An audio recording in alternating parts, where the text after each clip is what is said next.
Hi students, welcome to my channel RD Tuition and Tutorials. 9th standard mathsல example 5.11 பார்க்கலாம். புள்ளிகள் 9,3, 7,-1 மற்றும் -1,3 வழி செல்லும் வட்டத்தின் மையம் 4,3 என நிறுவுக. மேலும் அவ்வட்டத்தின் ஆரம் காண்க அப்படின்னு கொடுத்திருக்காங்க. ஃபர்ஸ்ட் இந்த புள்ளிகள் எல்லாம் எடுத்து எழுதிக்கலாம். P 4,3, A 9,3, B 7,-1, C -1,3. இதுல PA equal to PB equal to PC வந்து சமம். இப்போ ஃபர்ஸ்ட் நம்ம கண்டுபிடிக்கிறது வந்து AP, அதாவது PA வந்து கண்டுபிடிக்கணும். A 9,3, P 4,3. ஸோ இதை வந்து x1 y1 x2 y2 அப்படின்னு எடுத்துக்கலாம். So distance formula root of x2 minus x1 the whole square plus y2 minus y1 the whole square. x2 கான வேல்யூ 4 minus x1 வந்து 9 the whole square plus y2 3 minus y1 0.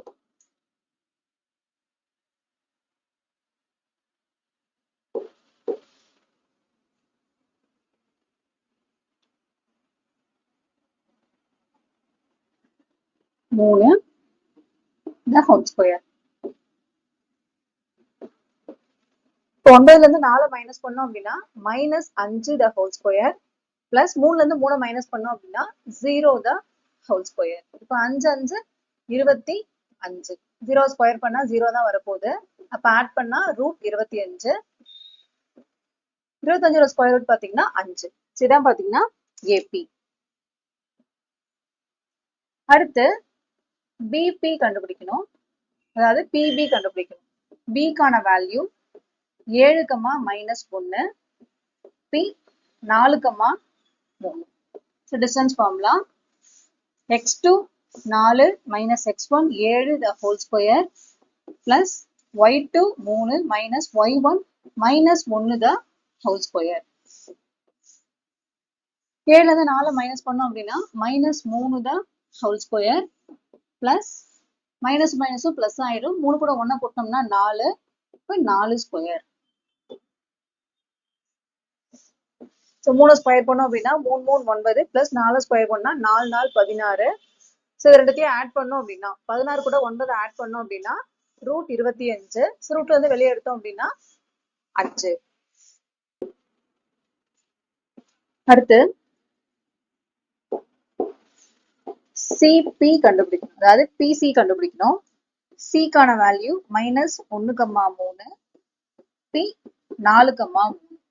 இதை x1 y1 x2 y2 அப்படின்னு எடுத்துக்கிட்டு distance ஃபார்முலால substitute பண்ணணும்.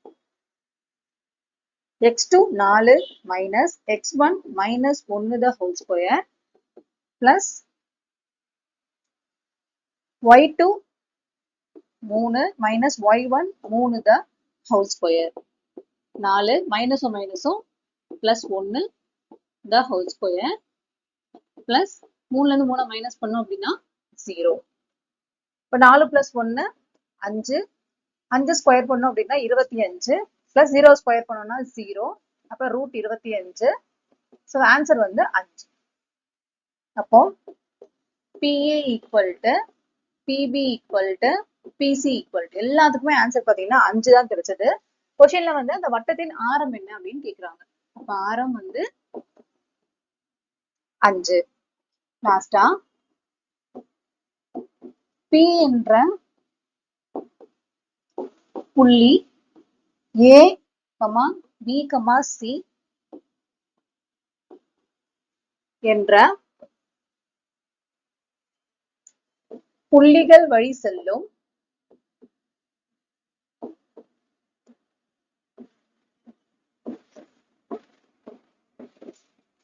வட்டத்தின் மையமாகும்.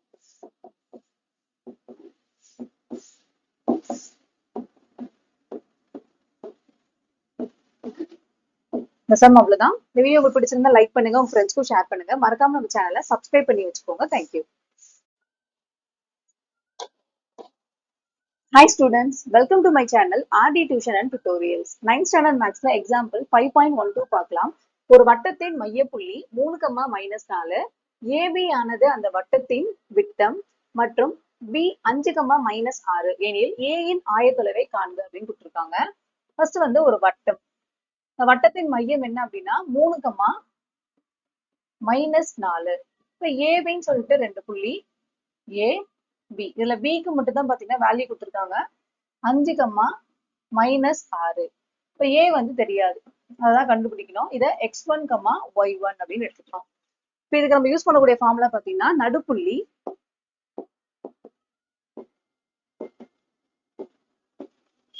x1 plus x2 divided by 2 y1 plus y2 divided by 2. இப்ப இதுல இந்த மையப்புள்ளியில இதை வந்து x1 plus x2 divided by 2 க்கு ஈக்குவேட் பண்றாங்க இந்த 3. y1 plus y2 divided by 2 -4 க்கு ஈக்குவேட் பண்றாங்க. இப்போ வகுத்துல இருக்கக்கூடிய 2 இங்க போனா பெருக்கலா மாறும். அப்ப x1 plus x2 equal to 3 2 6. இந்த b 5,-6 இருக்கு இல்லையா, இதை வந்து x2 y2 அப்படின்னு எடுத்துக்கணும்.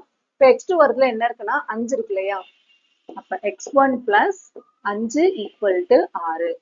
x1 equal to 6 plus 5 அங்க போகும்போது -5 மாறும். அப்ப x1 வேல்யூ வந்து +1. அடுத்து y1 plus y2 divided by 2 equal to -4 அப்படின்னு இருக்கு. இதுல வகுத்தல் 2 அங்க போகும்போது பெருக்கல் 2 மாறும். 4 2 -8. அடுத்து இந்த y1 அப்படியே இருக்கும், plus y2க்கான value எவ்வளவுனா -6. y1 equal to -8 -6 அங்க போகும்போது +6 மாறும். இப்போ y1 equal to 8ல இருந்து 6 மைனஸ் பண்ணோம் அப்படின்னா -2 அப்படின்னு கிடைக்கும். ஸோ இதான் பாத்தீங்கன்னா A இன் ஆயத்தொலைவுகள். x1க்கு 1, y1க்கு -2. இந்த சம் அவ்வளவுதான். வீடியோ உங்களுக்கு பிடிச்சிருந்தா லைக் பண்ணுங்க, உங்க ஃப்ரெண்ட்ஸ்க்கும் ஷேர் பண்ணுங்க. மறக்காம நம்ம சேனலை சப்ஸ்கிரைப் பண்ணி வச்சுக்கோங்க. Thank you. Hi students, welcome to my channel RD Tuition and Tutorials. 9th standard mathsல example 5.13 பார்க்கலாம். x, 3, 6, y, 8, 2 மற்றும் 9, 4 என்பன வரிசையாக எடுத்துக்கொள்ளப்பட்ட இணைகரத்தின் உச்சிகள் எனில் x மற்றும் y இன் மதிப்புகளை காண்க அப்படின்னு கேட்டிருக்காங்க. ஃபர்ஸ்ட் வந்து ஒரு இணைகரம் வந்து டிரா பண்ணிப்போம். இதுல A B C D அப்படின்னு எடுத்து A வந்து x, 3, B 6, y, C 8, 2, D 9, 4. இதுல இணைகரம் அப்படின்னும் போது எதிரெதிர் பக்கங்கள் வந்து சமமா இருக்கும். இப்ப ஏசியும் பிடியும் வந்து சமம். ஏசியின் நடுப்புள்ளி ஈக்குவல் டு பிடியின் நடுப்புள்ளி வந்து சமம்.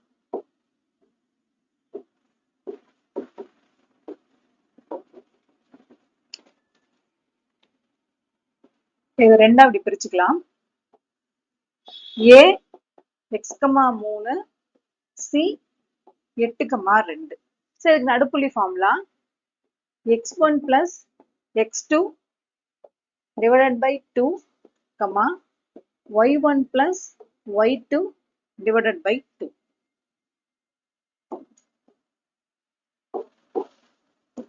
equal to. So இந்த பக்கம் அதே மாதிரி x1 plus x2 divided by 2, y1 plus y2 divided by 2. அதாவது b கான வேல்யூ 6, y, d க்கு 9, 4.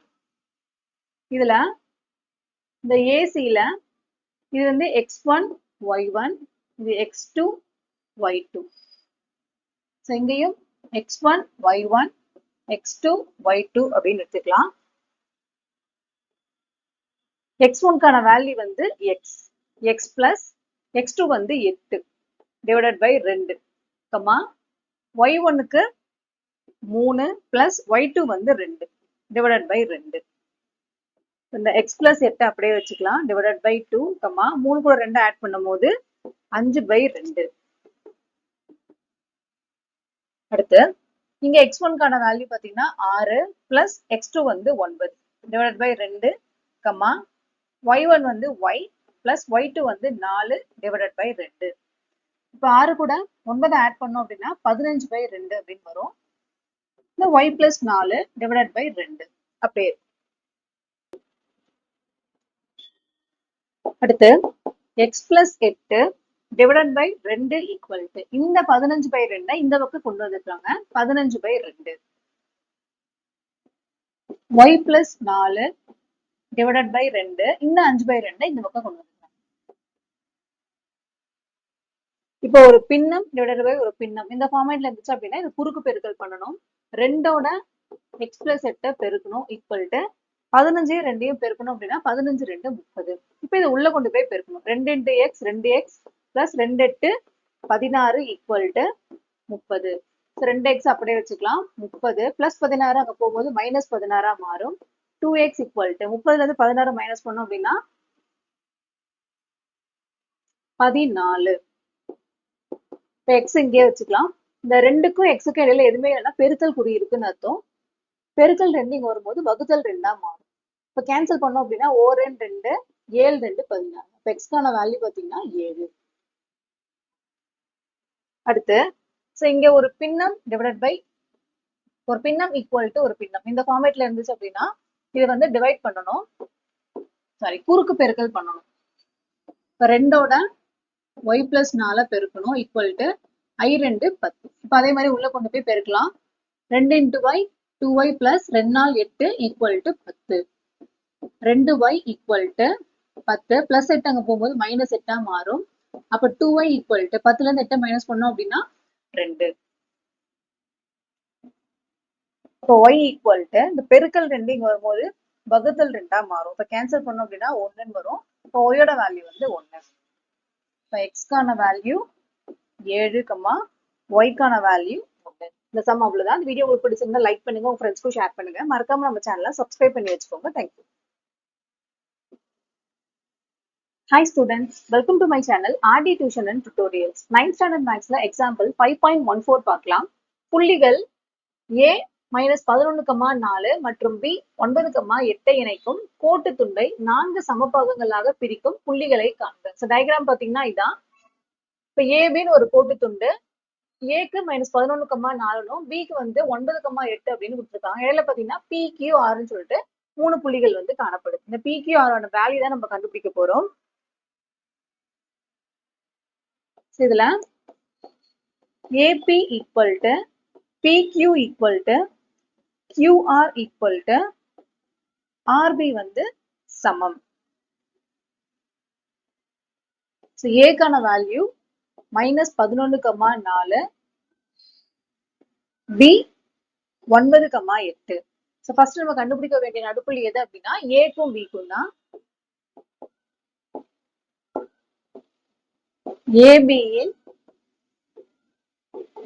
நடுப்புள்ளி. இந்த ஏக்கும் பிக்கும் நடுத்தக்கூடிய புள்ளி பாத்தீங்கன்னா Q. அப்ப ஏபியின் நடுப்புள்ளி வந்து Q. இப்ப நடுப்புள்ளி formula x1 plus x2 divided by 2, y1 plus y2 divided by 2.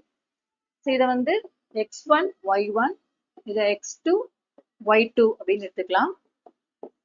x1 வந்து -11 plus x2 வந்து 9 divided by 2, y1 4 plus y2 8 divided by 2. இப்போ 11ல இருந்து 9 மைனஸ் பண்ணோம் அப்படின்னா -2 divided by 2, 4 கூட 8 ஆட் பண்ணோம் அப்படின்னா 12 by 2. இப்போ கேன்சல் பண்ணலாம். 4n 2 இங்க -1 வரும். 4n 2 6 2 12, 6 அப்படின்னு வரும். ஸோ இதான் பார்த்தீங்கன்னா கியூக்கான வேல்யூ, அதாவது ஏபியின் நடுப்புள்ளி கியூக்கான வேல்யூ பார்த்தீங்கன்னா -1,6. அடுத்து ஏகியூவின் நடுப்புள்ளி கண்டுபிடிக்கணும்.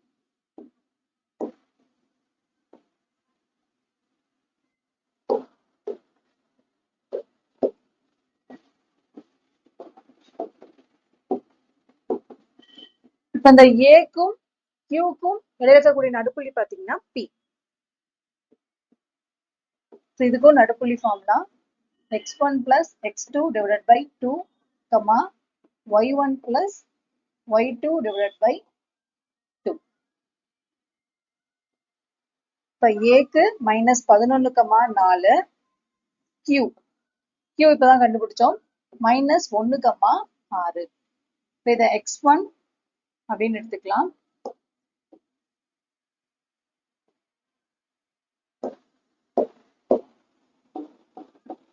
x1 y1 x2 y2. x1 -11 plus x2 -1 divided by 2, y1 4 plus y2 6 divided by 2 equal to -11, the plus into minus -1 divided by 2, 6 கூட 4 ஆட் பண்ணோம் அப்படின்னா 10 divided by 2. இப்ப -11யும் -1யும் ஆட் பண்ணோம் அப்படின்னா -12/2, இந்த 10 வந்து 10/2 வந்து அப்படியே வச்சுக்கலாம்.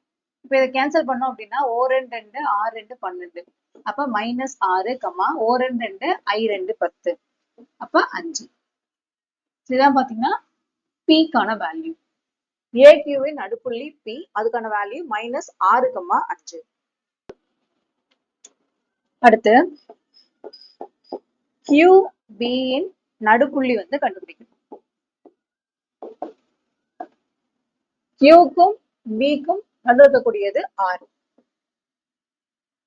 இதுக்கு அதே மாதிரி நடுப்புள்ளி formula x1 plus x2 divided by 2, y1 plus y2 divided by 2. இதுல Qக்கான வேல்யூ -1,6, B 9,8. இந்த x1 y1 x2 y2 அப்படின்னு எடுத்துக்கணும். x1க்கான வேல்யூ வந்து -1 plus x2 வந்து 9 divided by 2, y1 6 y2 8 divided by 2. இப்போ 9ல இருந்து 1 மைனஸ் பண்ணோம் அப்படின்னா 8/2, 6 கூட 8 ஆட் பண்ணோம் அப்படின்னா 14/2. இப்போ கேன்சல் பண்ணா O2 2, 4 2 8, O2 2, 7 2 14. அப்ப Qக்கான வேல்யூ Rக்கான வேல்யூ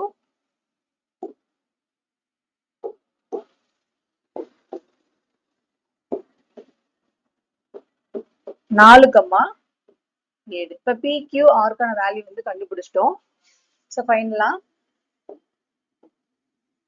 கோட்டு துண்டு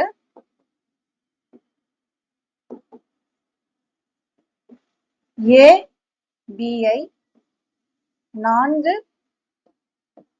சம பாகங்களாக பிரிக்கும் புள்ளிகள்.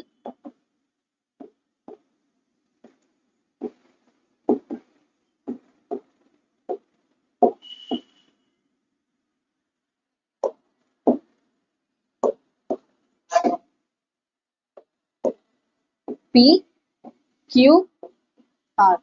So Pக்கான வேல்யூ -6, 5, Q -1, 6, R 4, 7. இந்த சம் அவ்வளவுதான். வீடியோ உங்களுக்கு பிடிச்சிருந்தா லைக் பண்ணுங்க, ஃப்ரெண்ட்ஸ்க்கும் ஷேர் பண்ணுங்க, மறக்காம நம்ம சேனலை சப்ஸ்கிரைப் பண்ணி வச்சுக்கோங்க. தேங்க்யூ.